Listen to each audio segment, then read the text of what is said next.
Okay, I've just finished assembling one of the two axle sets, U-joint sets, and want to share a few things about it with you, whatever. One, that's assembled. This one is yet to be assembled. These inside edges right in here, you're going to have some burrs and the like probably from having removed them. So a flat file helps to take them off, and if you got something on the inside, I used a chainsaw file, and I threw that in the kit as a rat tail file because it worked, and that chased all the burrs. I also have a deburring tool, which really isn't as common to most folk. I was trying to build an airplane once. Anyway, to chase it so that what you really got is a nice smooth transition, because remember your cups are coming in from here, but your clips have to rest here. So they really need to have a clean surface to rest on both sides. The other thing is I do have a low budget grinder, and I put a wire wheel on one side, and that helped quite a bit really after I filed to clean them up a little bit and help me to see if I missed something in the filing process.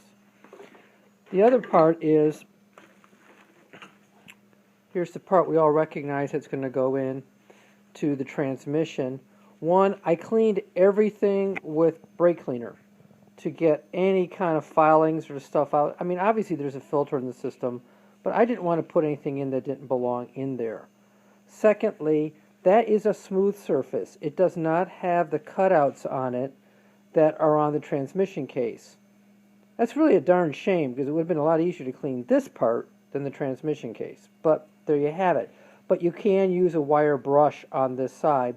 So I used that wire brush to give me a nice clean surface, and then I cleaned it with brake cleaner, so that it's really a shall we say a sanitary surface that the agent is going to go in there, is going to bond to. The other thing is, when this was broke apart, there's an oil seal and the like in there. There's grit. This dust cup here helps to keep stuff out. This little channel allows stuff to escape. All of that got cleaned out inside, so that it's getting kind of a lease on life for the next 500 hours or so. Well, that's it. I popped them together. One thing about putting them together, you have this grease fitting here.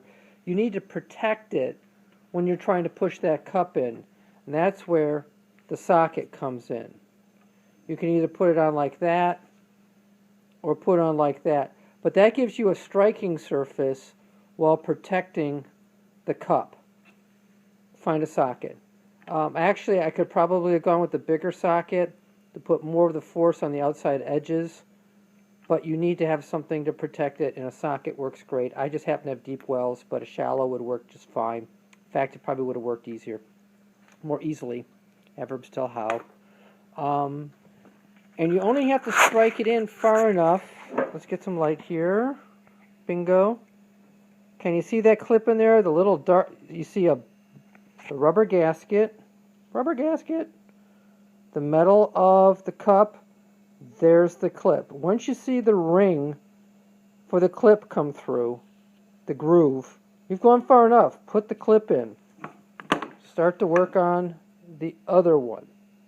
And then start to work on the other ones.